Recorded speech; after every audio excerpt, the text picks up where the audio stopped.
agradecemos los prácticas diarias. Bueno, vamos a empezar. Esto es el programa que vamos a seguir en esta plática. El artículo principal es de este autor de Bowl, que él marcó como tal la tendencia de cómo se iban a hacer las prácticas de la ventilación. Entonces, este es prácticamente el cimiento a partir del cual se crearon todas las demás estrategias.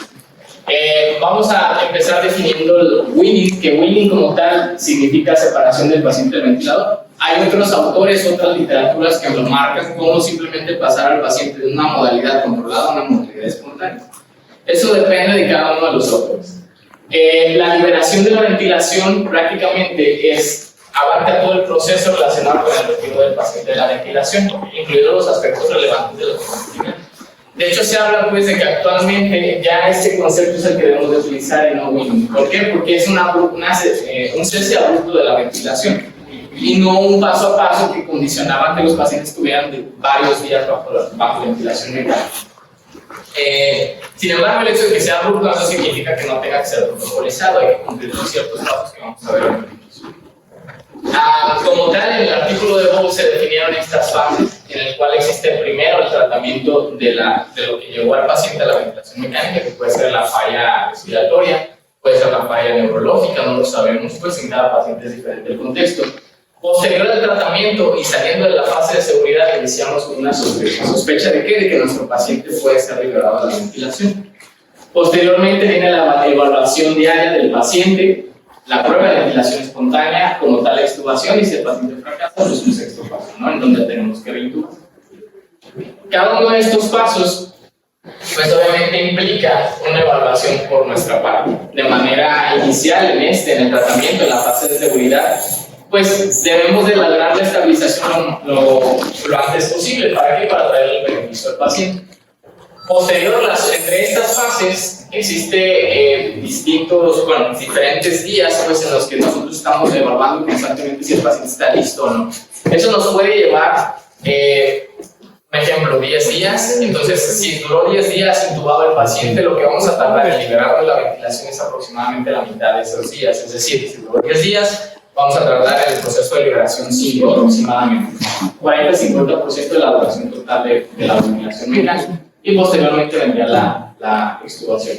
Como tal, es exitosa si el paciente lo mantenemos 7 días sin el fracaso de la ventilación y no tenemos la necesidad de reintubarlo. ¿Por qué 7 días? Bueno, esto ha variado. Anteriormente se consideraban 48 horas, sin embargo las prácticas han cambiado. Debido a las nuevas estrategias como ventilación mecánica no invasiva y alto flujo alternado, se ha extendido este periodo y los europeos consideran ya 7 días. Es decir, si lleva 6 días de que nos tomamos el paciente y en el sexto nos fracasa, se considera aún así un fracaso en la liberación de la ventilación. A diferencia de los anglosajones, por ejemplo, que consideran 48 horas. Pero bueno, varía un poco las prácticas, no se lleva como tal al consenso. Los europeos marcan 7 días. Como ya lo mencioné, el tiempo aproximado que vamos a tardar en liberar a un paciente de la ventilación mecánica van a ser 40-50% del total de la ventilación. Eso de acuerdo a este artículo. Tenemos una serie de pasos que hay que seguir. Como les digo, la interrupción abrupta no significa que no deba de ser protocolizada. Hay que tener evaluaciones continuas. Viene, por ejemplo, la evaluación de la liberación como tal, como primer paso en el que salimos de la fase aguda o fase de seguridad. Posteriormente, si está listo a nuestro paciente para respirar, en donde ya empezamos a determinar si los parámetros coinciden para nosotros poder iniciar una prueba de ventilación espontánea y al final, como tal, la extubación, ¿no? Una prueba exitosa de ventilación espontánea a 30 minutos. El grupo WIVEN, que pueden encontrar también en YouTube, y de uno de nuestros profesores del servicio, el doctor Miguel, es parte de este consorcio, también hablan de estas fases y llama la atención esto, ¿no? Estas pruebas diarias de ventilación espontánea, los cuales en la evidencia actualmente, las cuales se han demostrado que ya traen beneficio en cuanto a mortalidad.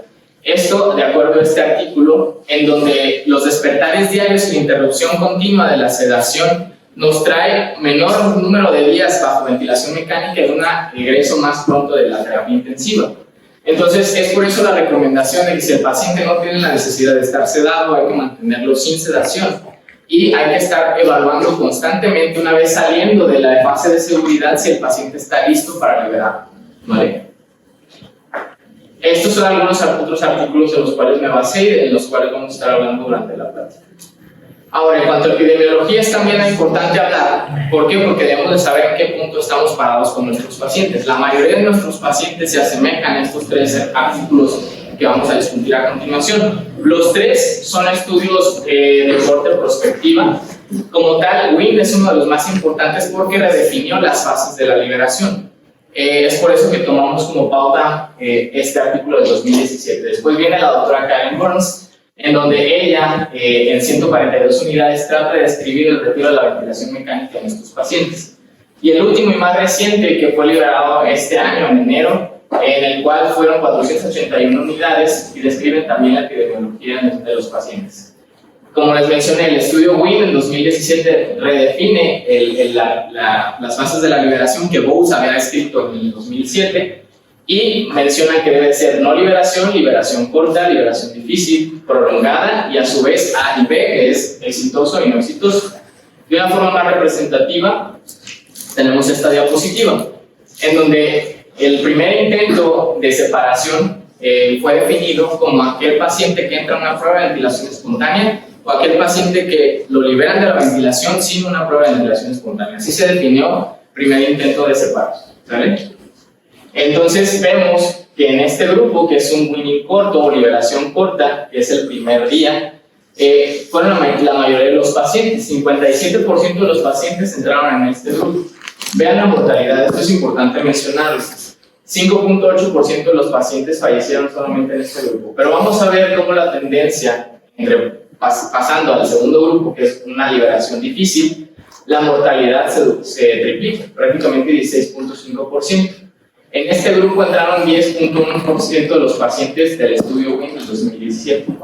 Y por último, una liberación prolongada, Wynne prolongado, como fue definido en ese artículo, entra el 8.7% del total de todos los pacientes y ven la mortalidad, ¿no? Prácticamente duplica a la de una liberación difícil o Wynne. Entonces, ¿qué nos dice esto? Que entre más tiempo nos tardemos en liberar a un paciente de la ventilación, mayor va a ser la mortalidad, así de simple, ¿vale? Y también nos dice pues, que la mayoría de los pacientes a los cuales nos vamos a enfrentar en un hospital van a entrar en este grupo, en el primer grupo. Generalmente ya en terapia intensiva nos topamos con estos pacientes, ¿no? Estos últimos dos. Después, en este estudio de la doctora Karen Burns, bueno, también tratan de ejemplificar qué tipos de pacientes tenían estas 148 unidades de UCI. Quiero hacer énfasis en algunos datos también. Vean cómo la doctora Burns en el 70% de los pacientes tenía interrupción diaria de la sedación. No los mantenían sedados si no era necesario. Les digo que es una clave para el éxito también de la liberación, lo vamos a ver a continuación. Vean cómo que el 56% de los pacientes tuvieron manejo del delirio y que tenían movilización también temprana, ¿no? Pero esto, vean, 55% de los pacientes, incluso en unidades del primer mundo, no existe un buen protocolo para la movilización temprana de los pacientes.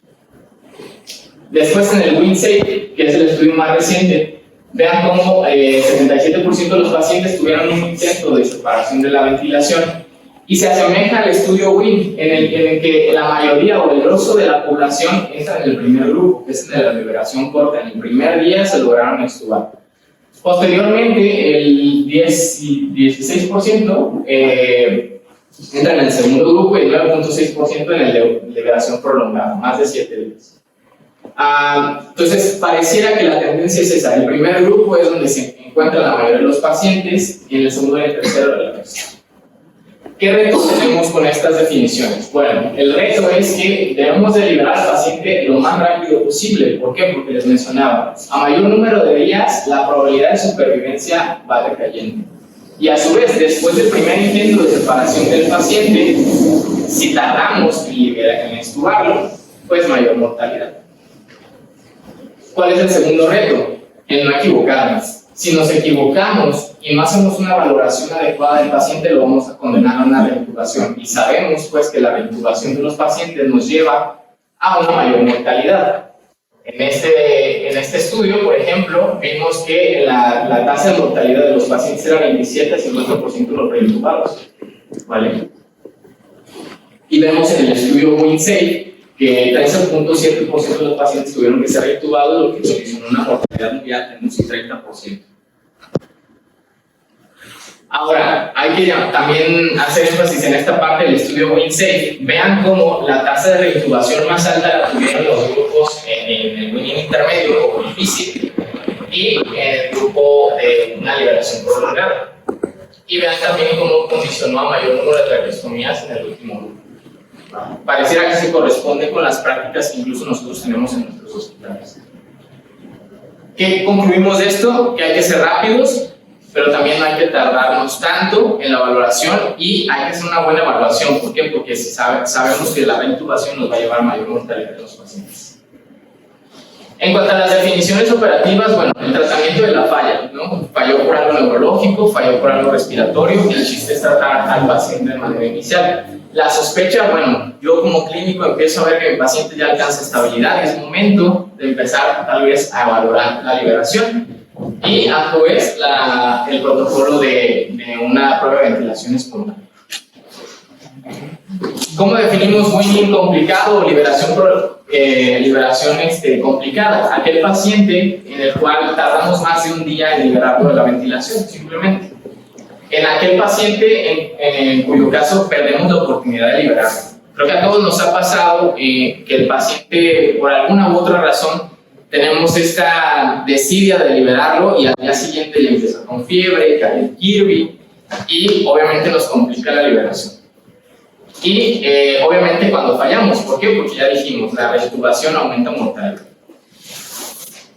Entonces, en el primer grupo, que es el grupo de una liberación corta, tenemos que debemos detectar la liberación de manera temprana, ¿no? Ver qué pacientes podemos liberar de manera temprana. Y obviamente esto nos lleva a un mayor porcentaje de pacientes los cuales logramos extubar.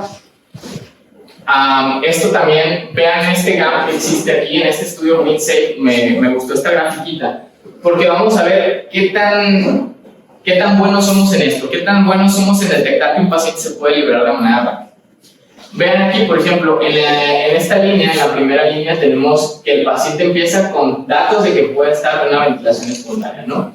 Después, en la segunda línea, lo que no sé si tienen muchos correos, pero la segunda línea es que cumplió los criterios para la liberación. Pero vean cómo nos tardamos, al cumplir estos dos primeros criterios, nos tardamos en hacer el primer intento de separación. ¿Por qué nos tardamos? Bueno, por diferentes características que vamos a ver en la siguiente diapositiva, pero vean cómo el 22.4% de los pacientes tardamos 5 días aproximadamente, a pesar de que están listos para liberarlos, tardamos 5 días en poderlos extubar, por múltiples razones. Porque a lo mejor las circunstancias en la UCI no hay suficiente personal, porque te indican que lo mantengas sedado, porque prolongamos porque lo van a pasar a quirófano y no lo terminan pasando, y condicionamos a más y más y más días de ventilación innecesaria. ¿Qué datos encontraron ellos de por qué se atrasan estos 5 días? Bueno, en primera instancia, la fragilidad. En segunda, que el paciente sea un paciente con un diagnóstico de algún politrauma. Que el paciente tenga un SOFA elevado, más de 8, ellos hacen el corte más de 8. Que el paciente tenga bloqueo neuromuscular de manera continua y que tenga una sedación profunda. También nos llama la atención, pues digo, en mi unidad, en lo particular, tratamos de que si el paciente no es tratar con un RAS de -5, tratar de mantenerlo solamente con una sedación consciente, pues, o incluso solamente con analgesia. Hay pacientes que ni siquiera necesitan estar sedados. ¿Qué reto tenemos en el segundo grupo? Bueno, detectar de manera temprana qué causas nos llevaron a que en el primer día no lo hayamos podido extubar. Por ejemplo, que tenga una sedación, ya lo mencionamos, un RAS de -5 de manera innecesaria, que esté sobreasistido. De hecho, el doctor Miguel Ibarra, que es también uno de los artículos, como les mencioné, nos hace mucho énfasis en esto, en tratar de forzar al paciente a respirar. No mantenerlo en una modalidad controlada, simplemente tratar de pasarlo espontáneo si las condiciones así lo permiten y no hay alguna contraindicación, pues, y empezar a forzar al paciente a empezar a meter espontáneos, ¿no? Que empiece a respirar sólido. Lo que ya sabemos, creo que todos tenemos esto muy en mente, que obviamente un balance positivo nos va a llevar a mayor número de días de ventilación y obviamente mayor mortalidad. Y detectar también que puede estar incrementando la carga respiratoria de nuestro paciente, a lo mejor por alguna disfunción cardíaca, a lo mejor por una enfermedad pulmonar, o si la capacidad pulmonar está disminuida por alguna debilidad de UCI, o por una respiratoria normal que nos pasa constantemente con los pacientes con COVID o influenza, que es difícil manejarlos este daño. Y en el último grupo, en el grupo de una liberación prolongada, pues ¿qué necesitamos o cuál es el reto? Tener un buen equipo. Tener un buen equipo, ¿por qué? Porque son pacientes sumamente complicados, los tenemos también en todas las unidades de terapia intensiva, son pacientes que duran 15 días, 20 días bajo ventilación, múltiples intentos de separación y no los podemos liberar. Pacientes, por ejemplo, críticamente enfermos, que ya están frágiles al ingreso con nosotros, pacientes con múltiples mórbidos, con debilidad, con sobrecarga, desnutrición, múltiples factores que nos llevan a tener este tipo de pacientes. Entonces, ¿qué se necesita? Un equipo integral, un equipo adecuado, tanto de enfermería, rehabilitación, médicos, que los pueda llevar a una liberación exitosa. Para resumir un poquito toda esta información, entonces, muy complicado, lo podemos manejar como aquel paciente que dura más de un día intubado. Cuando nosotros tenemos oportunidades para liberar al paciente de la ventilación y las perdemos, esto ocurre muy seguido. Pacientes cuya liberación falla, se recuerden esta definición por los europeos más de 7 días, por los protocolos actuales de una ventilación no invasiva. Pacientes obviamente asociados con un pobre pronóstico y obviamente esto hay que detectarlo, todos estos factores de una manera temprana. En cuanto a la fisiopatología, porque un paciente nos puede fallar de múltiples causas también, obviamente desde un trabajo respiratorio, una encefalopatía hepática, anemia, hipertensión intraabdominal, dependiendo del contexto que tengamos en cada una de las terapias, obesidad, desnutrición, cuestiones neurológicas también, cuestiones endocrinológicas, y este artículo está muy bonito porque te lo esquematiza de acuerdo a una mnemotecnia, el ABC. El ABC nos dice que primero tenemos que valorar la vía aérea, valorar cómo está el drag del paciente, ver si no está espasmado, ver si la causa respiratoria que lo llevó a la ventilación está resuelta. En cuanto a la B del cerebro, nos habla de que tenemos que valorar si el paciente no está con tendencia al delirio, ¿va? ¿Por qué? Porque obviamente es un factor de riesgo para que el paciente nos falle y poder atender el delirio, ¿no? Por medio de alguna estrategia o algún estudio como el CAM-ICU. Después viene lo cardíaco, que también es un tema. Múltiples pacientes los tenemos bajo una ventilación mecánica y se conoce como falla cardíaca. Tenemos algunos recursos que nos pueden ayudar, como el BNP, del cual vamos a hablar más adelante. El diafragma, que también lo vamos a mencionar en las siguientes diapositivas, cómo valorar de manera adecuada si la fuerza diafragmática o la fuerza muscular está conservada en nuestros pacientes. Y al final el aspecto endocrinológico, que no está de más. Obviamente que los electrolitos estén en orden, que nuestro paciente muchas veces tenemos esta idea de que todavía está tardando en depurar el sedante y resulta que es un paciente hipotiroideo, no nunca le tomamos SSH. Obviamente esto con un valor pretest adecuado de acuerdo a la valoración clínica que tenemos. Hay que mencionar que las prácticas de liberación varían de manera internacional. 50% de los pacientes en cualquiera de las UCIs tienen una prueba de ventilación espontánea, pero los protocolos por los cuales se lleva esta prueba de ventilación varían internacionalmente. Vean cómo con el WinSafe ponen que los pacientes, el 74% de los pacientes cumplieron con los criterios para iniciar la prueba de ventilación y el 65% se llevó a un intento de separación. En este artículo trataron de dividir las causas de las fallas en causas de vía aérea propiamente y causas de winning, que las atribuyeron a otros tantos factores. Vamos a ver qué encontraron ellos. Encontraron que causas como tal de falla de la vía aérea, encontraron secreciones copiosas. Un paciente que, por ejemplo, tiene que estar aspirando más de 2 veces por hora. Pacientes que tienen una intubación prolongada, también, pacientes más de 8 días. Aquí curiosamente encontraron al sexo femenino como una causa de una falla de vía aérea. ¿Por qué? Probablemente ellos lo atribuyen al tamaño del tubo, aunque de manera no lo especifican tan objetivo en el en el artículo, pero lo pone que probablemente una de las causas haya sido el tamaño del como tal, causas que no son atribuibles a vía aérea son, sí, prácticamente no atribuibles a vía aérea o de Winnie, son un sofá elevado, un sofá más de 8. Que el paciente, curiosamente, también en este estudio encontraron que los pacientes que tenían un IMC menos de 30 tenían más riesgo de falla.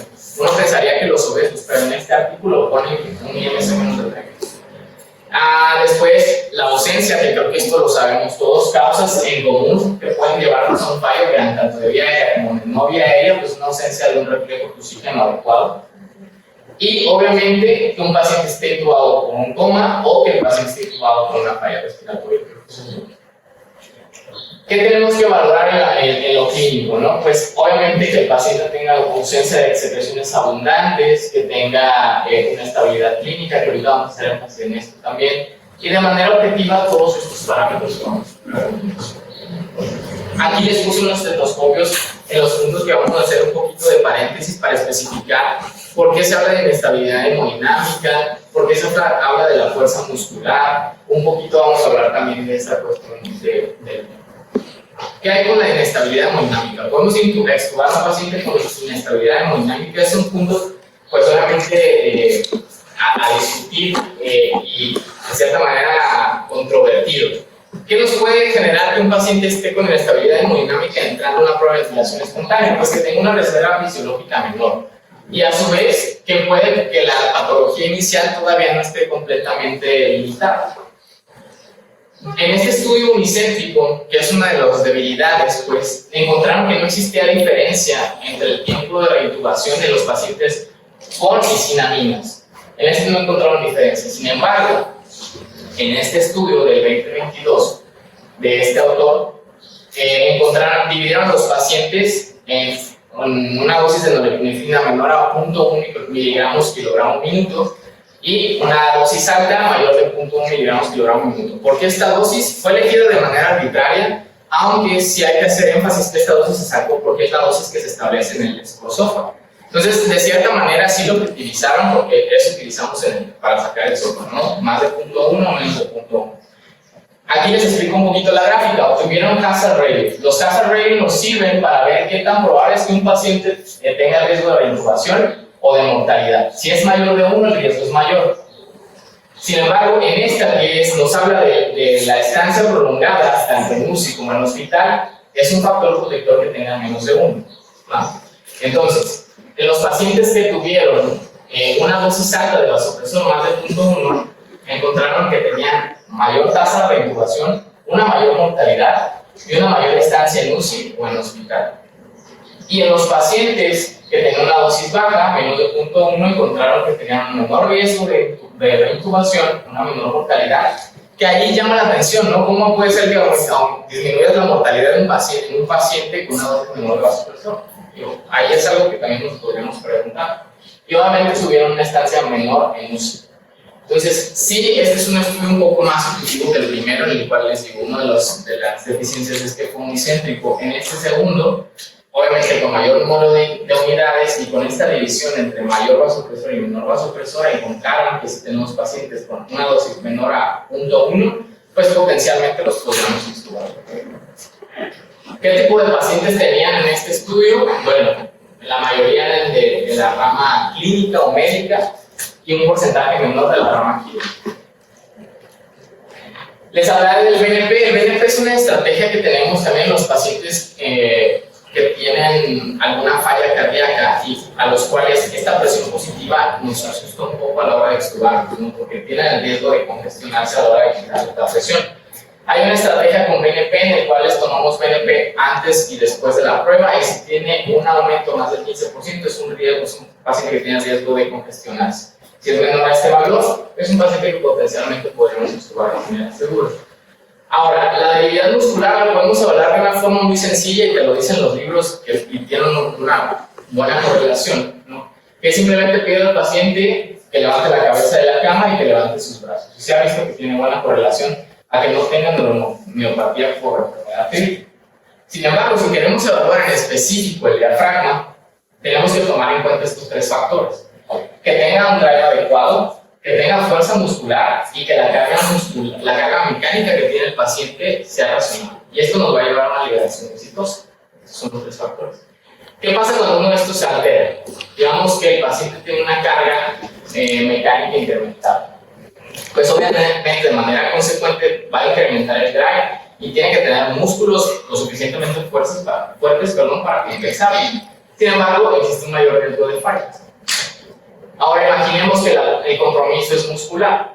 Pues obviamente la carga mecánica va a ser mayor y va a incrementar el drive tratando de compensar esto y potencialmente nos puede fallar. ¿Qué nos valora la fuerza muscular respiratoria? Ahí existe cierta confusión porque algunos utilizan, por ejemplo, la electromiografía o utilizan el P01 para valorar la fuerza respiratoria, la fuerza diafragmática. Esto no nos habla de fuerza, nos habla de la valoración del drive respiratorio propiamente en los pacientes, ¿vale?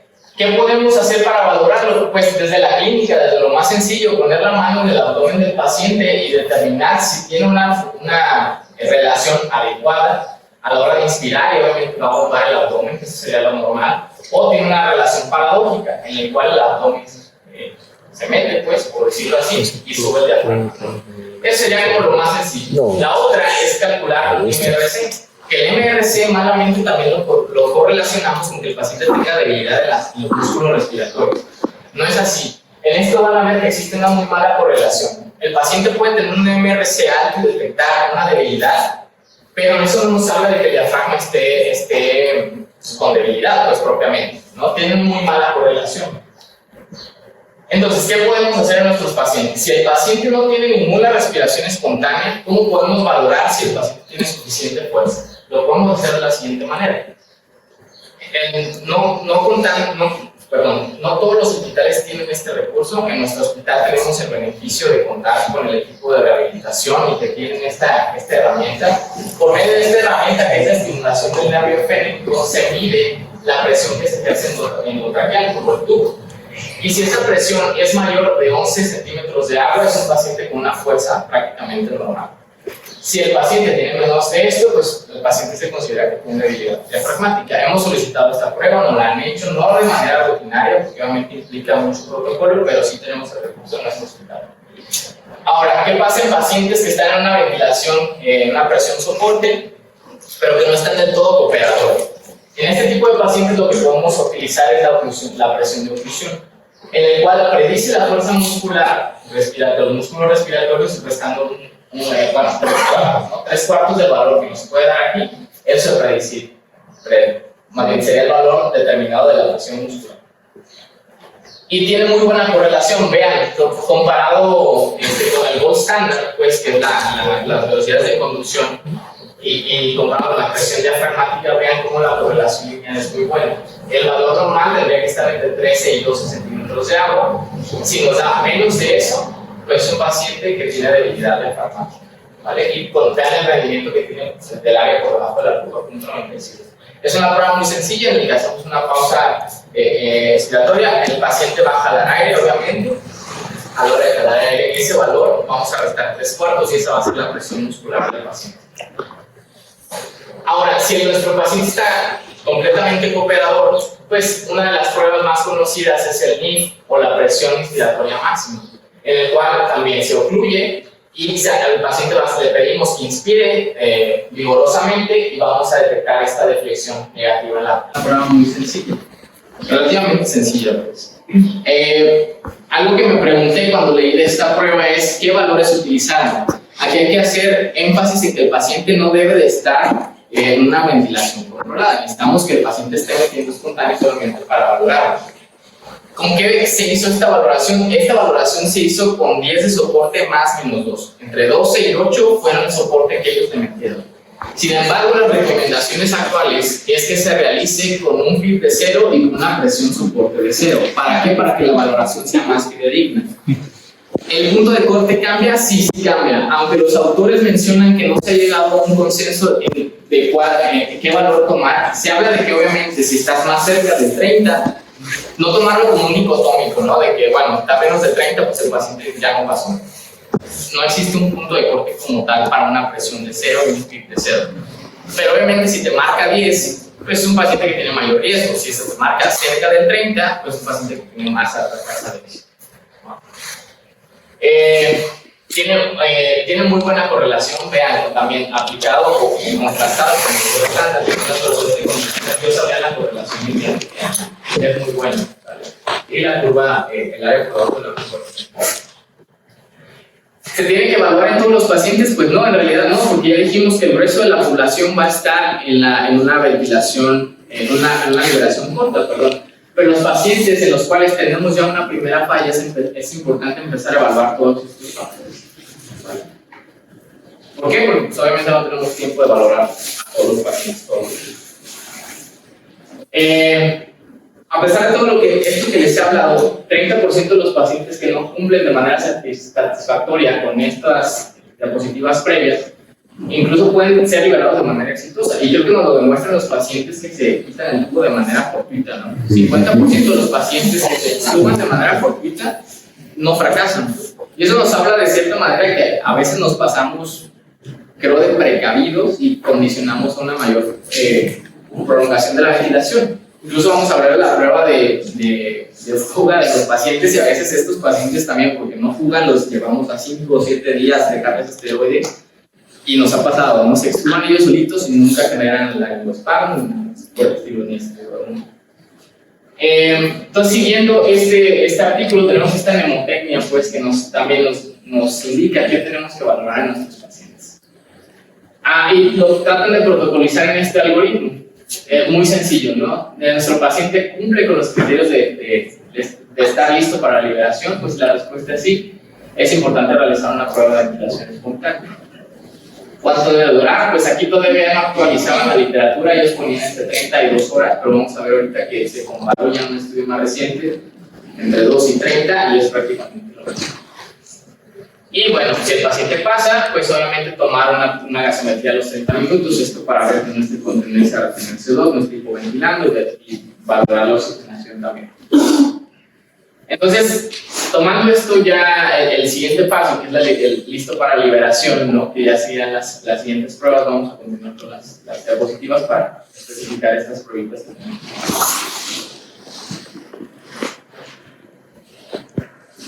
Este es el artículo de Esteban. Esteban es uno de los autores españoles y su grupo de trabajo tratando de ejemplificar esto. Había diferencia entre 2 horas y 30 minutos, él determinó que no. En este artículo, 30 versus 120 minutos, no hubo diferencia en la prueba de ventilación espontánea. ¿A qué vamos a condicionar con esto? Obviamente que el paciente se pueda cansar más. Incluso ahorita vamos a hablar de otros 2 artículos, pero nos ha pasado de que a veces tratamos de forzar al paciente incluso con una prueba de tubo en T 2 horas y nos termina fracasando. No es necesario, no existe evidencia que nos apunte a que llevarlo a 2 horas con tubo en T versus una prueba de ventilación espontánea con 8.5 o 5.5 nos apunte que el paciente nos va a fracasar. 5 de soporte y 5 de PIB, o 8 de soporte y 5 de PIB, ¿no? Obviamente, ¿qué nos habla de que nuestro paciente pudo haber fracasado? Pues todos estos factores que vamos a ver también más adelante en la siguiente diapositiva. Aquí en este artículo, era lo que les mencionaba, prácticamente una prueba de ventilación espontánea de 30 minutos comparado con una de 2 horas en frecuente llevó a una tasa de exitosa de extubación mayor, ¿no? Entonces no es necesario llevarlos a esta prueba tan exigente. Y en este metaanálisis, que obviamente compara las 2 pruebas, también se vio la tasa de éxito entre ambas. Esto obviamente con una temporalidad de 30 minutos, no lo llevaron a 2 horas. En T, pues prácticamente fue lo mismo con presión soporte y tubo en T. Vimos también que la tasa de reintubación fue similar y la mortalidad del hospital prácticamente fue la misma, ¿no? Apenas. Este artículo más reciente del año pasado de New England tomó esta prueba que la verdad me sorprendió cuando la leí, pues porque toman este parámetro un poco común, que son 8 de soporte y nada de PIB, y los mantuvieron 30 minutos así y lo compararon contra el tubo-T y no hubo diferencia también. Tratando de asimilar esto, esto en pacientes con alto riesgo de falla, que les clasificaron como más de 65 años, una falla cardíaca crónica o enfermedad pulmonar. Ahora, ¿qué pasa si dejamos descansar a nuestro paciente después de la prueba de ventilación espontánea? Le hacemos la prueba de ventilación espontánea 30 minutos y, obviamente, al ser una prueba exigente, ¿qué pasa si lo dejamos descansar 1 hora? Bueno, este artículo trató de ejemplificar eso. En este artículo del específico, encontraron que si lo dejábamos descansar después de la prueba de ventilación espontánea 1 hora, teníamos mayor tasa de éxito, con una menor tasa de reactivación. Sin embargo, este artículo más reciente, del 2021, encontró que no había diferencia, pero en pacientes que tenían más de 3 días intubados, sí encontraron un beneficio. Si los dejamos descansar después de la prueba de ventilación espontánea, el paciente tiene mayor tasa de éxito, ¿vale? Entonces sí considera este más de 72 horas. Entonces, de manera objetiva, ¿qué podemos valorar clínicamente en nuestros pacientes para determinar si tienen falla de la prueba de ventilación espontánea? Pues obviamente depresión del estado de alerta, diaforesis, cianosis, signos de estrés facial, y de manera objetiva, pues estos parámetros. ¿Qué les recomiendo que hagan? Y nos ha pasado en nuestra terapia intensiva. Cuando van a meter a un paciente en una prueba de ventilación espontánea, tomen una foto de los signos en el monitor.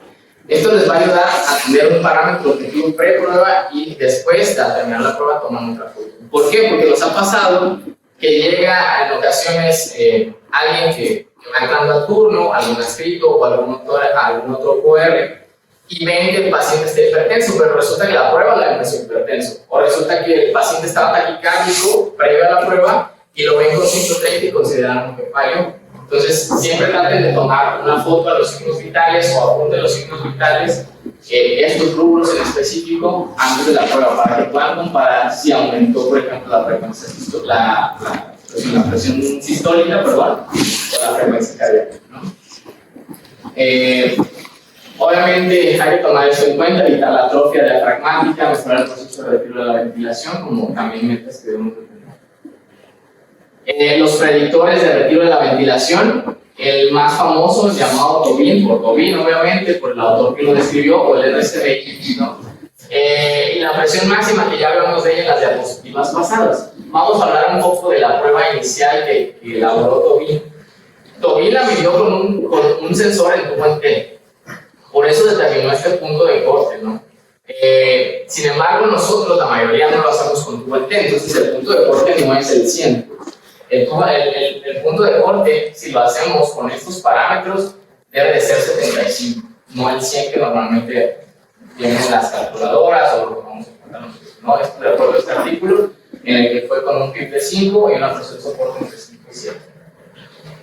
En cuanto al P01, que ya dijimos que como tal evalúa el drive, no nos valora la fuerza muscular de los músculos respiratorios, normal esté entre el 0.5 y 1.5 también. Muchos ventiladores ya lo tienen, solamente es cuestión de meternos a los presets, que identifican al botoncito y te lo va a medir automáticamente, ¿vale?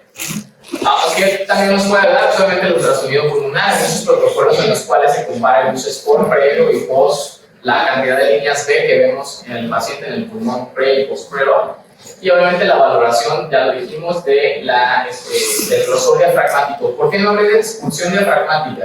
La expulsión diafragmática no es tan buena como el grosor diafragmático, por eso no hablé de expulsión. Nos sirve, sí nos sirve, pero no es tan buena como el grosor, ¿vale? Por eso no hablé de la expulsión. Otros tantos, la prueba de fuga, la famosa prueba de fuga, que nos habla pues de que debe de tener una fuga de 130 mililitros o más del 12% de fuga. Les quise poner que es el artículo original, digo, aquí no se alcanza a leer, pero el autor hace mucho énfasis que a pesar de que no pases la prueba de fuga, no te contraindica la extubación. Muchas veces nos quedamos de que no fugó, hay que levantarlo, hay que pasar el esteroide. Él no lo pone así en el artículo original, que dice simplemente que el paciente tiene una menor tasa de éxito, pero no te dice que no lo estuve. Entonces hay que tomar eso en cuenta, ¿vale? Obviamente si pasa la prueba, pues mayor la probabilidad, pero él hace mucho énfasis también en eso en las conclusiones del artículo. No por el hecho de que no te pasó, te contraindica extubar. Y el pico flujo de tos, que simplemente es una prueba muy sencilla, estimulamos al paciente con un circuito cerrado, empujándole un poquito el tubo, o si está consciente le pedimos que tosa, y medimos en la curva de flujo-tiempo cuánto es la cantidad que nos dio, ¿no? Si nos da mayor de médico, pues en específico para la valoración, incluso muchos otros tantos factores circadianos, incluso lo mencionan los artículos. Pero ¿qué hay objetivamente? Bueno, en este artículo se encontró que los pacientes que extubaban durante la noche sí tenían un mayor riesgo de reintubación, mayor mortalidad en hospital y en UCI. Pero ¿qué tipo de pacientes eran? Aquí llama la atención que eran pacientes en el rubro médico, ¿vale? El criterio de admisión fue médico, el tipo de terapia en el que estaban era médica, y ojo con esto, no tenían intensivista en la noche. Sé que es algo arbitrario, pero es como cuando nos dicen en el score macrocha si somos anestesiólogos o no. Y si no eres anestesiólogo, ya tengo un factor de riesgo paciente para que sea manipulación difícil. Es lo mismo.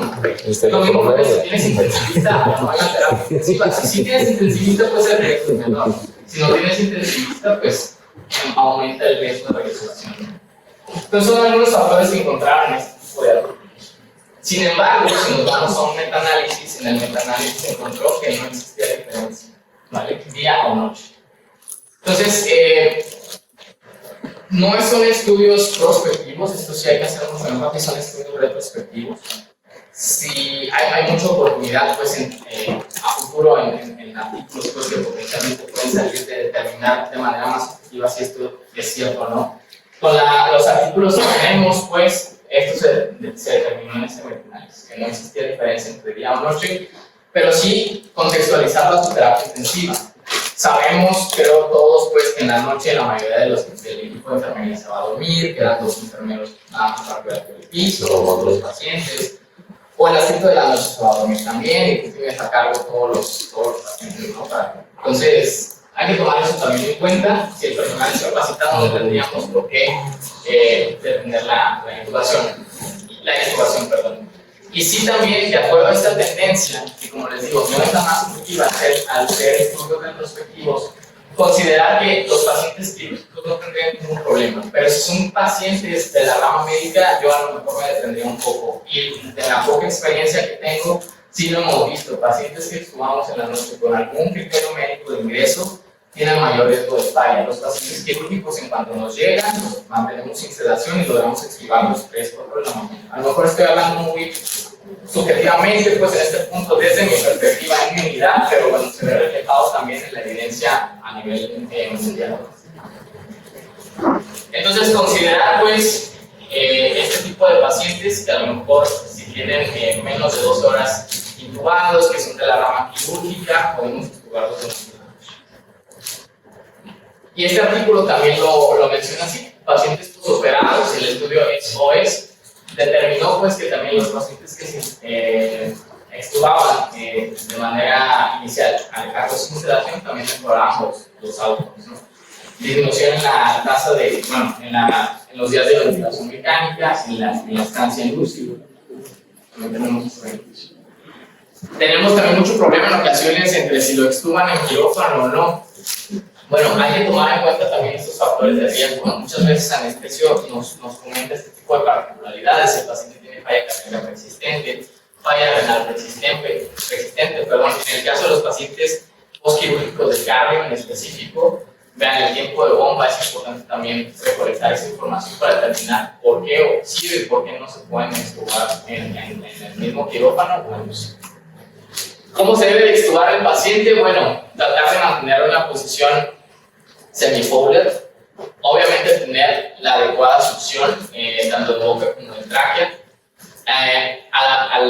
A la par, pues una vez que aspiramos al paciente, reventilar al paciente para que no se desreclute. A remover el tubo, obviamente después de desinflar el balón. Nos ha pasado que se le quita el cierre. Entonces, sí hay que tomar las cuentas. Y obviamente quitarle todas las secreciones de la boca. Está bien que el paciente tosa, pero hay que ayudarle, no hay que ponerle ahí la aspiración y sacarle las comillas también. ¿Quiénes se consideran alto riesgo de fallo? Bueno, este cuadrito me gusta mucho. ¿Por qué? Porque de acuerdo a este cuadrito podemos determinar estrategias para que el paciente a la hora de extubarlo no nos termine fallando posteriormente. Se habla de que el primer criterio es: ¿tiene más de 12 horas intubados? Sí, tenemos ya el primer punto. Y después viene entonces mayores de 65 años, un Apache de 12, el índice de masa corporal, etcétera, etcétera, ¿no? Todos estos. Si cumple con al menos el de 12 horas y uno más, es un paciente clasificado con alto riesgo. ¿Qué estrategia podemos seguir para estos pacientes? Seguir el protocolo Jaime. Este artículo es uno de los que más utilizamos en terapia intensiva. Obviamente, con cada paciente que nos pasa la prueba de ventilación espontánea, tenemos que revalorar si es de alto riesgo o no.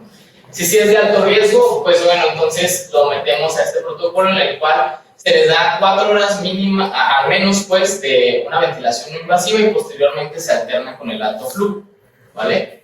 Es una de las estrategias más efectivas. Vean cómo disminuyó la tasa de reintubación de los pacientes, ¿vale? Entonces, sí les recomiendo que si cumplen con alguno de los criterios pasados, hagan uso de este artículo. Está muy bonito, está sencillo el artículo, porque le quieren echar una leída, pero básicamente esto es la conclusión. Y importante también priorizar la mascarilla no invasiva durante la noche, ¿vale? Si vamos a iniciar este protocolo, que se mantengan con la no invasiva durante la noche, sobre todo los ahora, ¿qué pasa con los pacientes con obesidad? En la obesidad la verdad es que tanto en intubación como en extubación es poco la información, pero bueno, uno de los más recientes es este, en donde se les dio terapia con la ventilación no invasiva, y vean la incidencia acumulativa de reintubación. Vean cómo disminuyó los pacientes que utilizaron no invasiva desde un inicio. Obviamente se favoreció en todo esto. Los pacientes decrementaron la falla de tratamiento comparado con una terapia con oxígeno convencional o alto flujo incluso. Entonces, pacientes con obesidad, tratar de llevarlos a una ventilación o a una mascarilla no invasiva. Criterios de falla de extubación: una frecuencia más de 25, una frecuencia cardíaca de 140, o el decremento también es importante. A veces solamente consideramos a la alza y no a la baja, ¿vale? Pero hay que tomar eso también en cuenta. Y obviamente para eso nos sirve la gasometría de los 30 minutos, determinar si la hipercapnia en nuestro paciente fue mayor de 45 milímetros de mercurio o aumentó 20% de la previa que teníamos a la extubación. ¿Qué podemos valorar para disminuir la prevención de la falla de la vía aérea? Como les dije al inicio, se divide en vía aérea propiamente y WINI, ¿no? Entonces podemos valorar todos estos aspectos que están aquí. La prevención de la falla de la vía aérea o la prevención de ambas, ¿no? Con cada uno de estos criterios. ¿Qué hay de los neurocríticos? Bueno, es otro tema también a discutir, sobre todo, ¿por qué? Porque vean cómo ninguna de las cosas que les hablé ahorita, el NSBI, o el índice de COVID, pues, la ventilación del mundo, la tasa de respiraciones, el Kirby, vean cómo, o incluso el MIF, pues, o la presión inspiratoria máxima, vean cómo ninguno de estos criterios aplica para los neurocríticos. Ninguno de estos criterios nos puede predecir que nuestro paciente va a fallar. Los neurocríticos son un punto y aparte. De igual forma se representa también acá. Entonces, ¿qué se han encontrado los neurocríticos? Muy sencillo, el Glasgow motor es lo principal. Si nuestro paciente tiene la habilidad de localizar el dolor o de simplemente pedirle que nos apriete la mano, es un paciente en el cual tenemos este like, ¿no? Si no lo tiene, si no corresponde esta respuesta motora, tiene un like de 2.06 para fracaso. Y el pedirle que saque la lengua o protruya la lengua, vean el like recurrido. Si la prueba es negativa, es decir, el paciente no puede protruir la lengua, tiene un like recurrido de 7.35 para fallar a la extubación. Dos pruebas muy sencillas, las cuales nos tardamos menos de 5 minutos en realizarlas y que nos pueden apuntar a si nuestro paciente va a fallar a la extubación o no, ¿vale? Es lo que más se ha encontrado por lo que le dan peso. Se ha tratado también de generar un score más o menos en estos pacientes neurológicos, pidiéndoles 4 tareas. ¿Cuáles son esas 4 tareas? Que abra los ojos, que te siga con los ojos, que te apriete la mano y que saque la lengua, ¿no? El rendimiento no es tan bueno, vean, si tiene menos de las 4 tareas, 42% de sensibilidad, pero sí tiene una especificidad al 90% y un like promedio de 4.5. Entonces, sí nos podemos apoyar también en esto. Al no haber algo más conciso, creo que lo podemos llevar a cabo. ¿Qué otros determinantes de los pacientes neurológicos? La edad, la ausencia de reflejo tusígeno, la ausencia de la prueba de fuga y un balance negativo. Esos son otros positivos, perdón. Son otros factores que se han encontrado que nos pueden llevar al fracaso de los pacientes neurológicos. Pero vean cómo el Glasgow no se pone. Vean cómo el Glasgow no fue significativo para determinar si nuestro paciente tiene falla o no. En este artículo de uno de los adscritos del doctor Mijangos, el estudio ENIO, junto con el grupo de Rafael Sinotti, trataron de poner también varios predictores que nos puedan llevar a determinar si nuestro paciente va a fracasar o va a tener éxito. En este caso, la tasa de éxito, determinando estos 7 predictores, fue de un área por debajo de la curva de 1.71. Aceptable. No tan bueno, pero aceptable. ¿Qué podemos valorar? Que tenga una tos fibrosa, que tenga el reflejo de mente de deglutir, que tenga menos de 2 aspiraciones por hora, pues, en los pacientes, es decir, que no tengan secreciones abundantes, menos de 2 por hora, que tengan un Glasgow, aquí ponen el Glasgow otra vez, más de 6, y que la temperatura corporal sea de 4. Entonces, este número mágico del 8 pareciera ya haberse convertido en 6. Asociado a las 2 pruebas que les dije, que es el Glasgow motor, que prácticamente nos va a dar este 6, no asociado tal vez a algún visual, porque obviamente lo verbal no lo podemos valorar, pero teniendo prensión de la mano a la indicación y proponiendo la lengua, pues potencialmente podríamos alcanzar este score también. Entonces son algunos de los consejos que nos da este grupo de estudio, en este estudio internacional el ENIO, con el doctor Mijangos, que es un adscrito de la terapia intensiva del entorno matutino de semana. Pero vean de nuevo, este estudio tiene la particularidad de que salió un mes posterior al ENIO. Entonces, esta información como tal no valoró todo lo que el artículo previo valoró. Pasaría a recalcular toda la información, pero vean cómo ellos ponen de nuevo que el Glasgow no impacta, ¿no? Toca la línea de no diferencia. Entonces, volvemos a lo mismo. Pareciera que no hemos alcanzado a objetivizar propiamente qué nos lleva a una buena predicción de que el paciente no nos va a fracasar en la intubación. Pasaría a recapturar la información. Les digo, sí les hago mucho énfasis porque probablemente el grupo N tenía razón, pero este artículo al salir un mes posterior no tomó en cuenta el estudio. ¿Qué dicen las guías? Pues también no hay recomendaciones. Las recomendaciones en los grupos internacionales pues también están ausentes. No hay ninguna recomendación al respecto.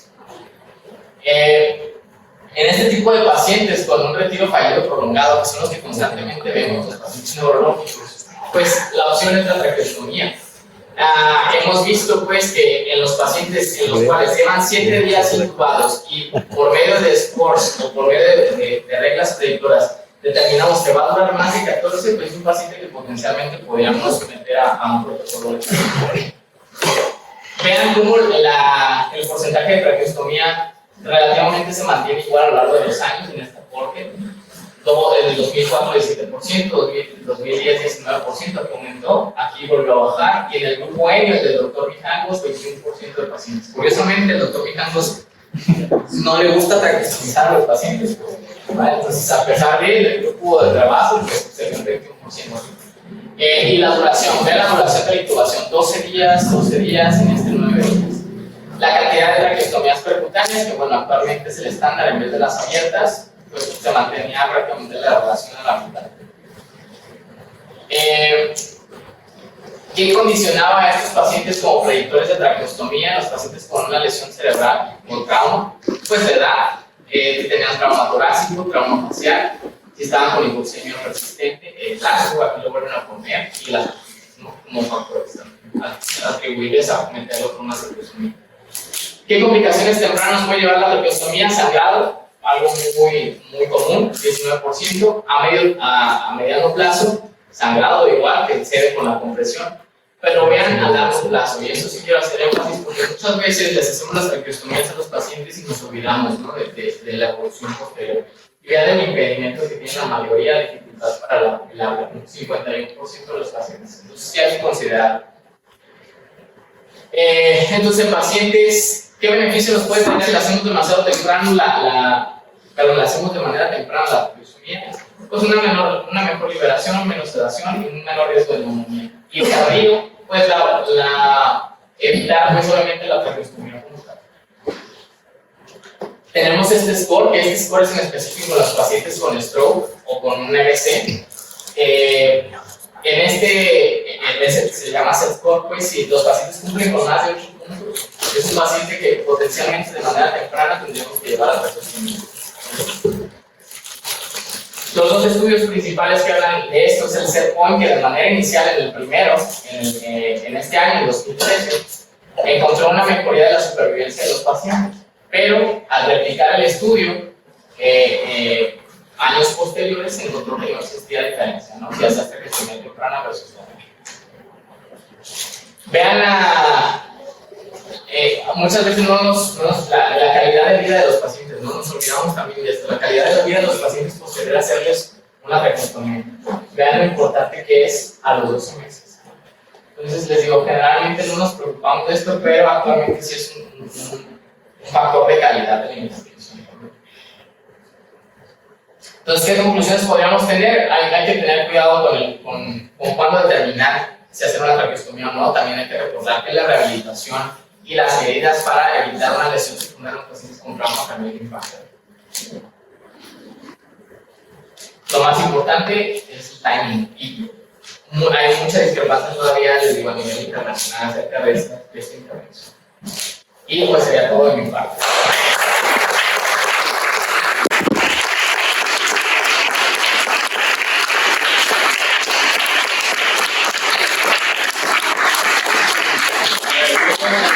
Al doctor Julio Brizuela por tan excelente ponencia. Le damos un regalo, no sé qué, por parte del sponsor, su credencial de ponente. También tenemos unos recitos por parte del servicio y le damos una constancia por parte de los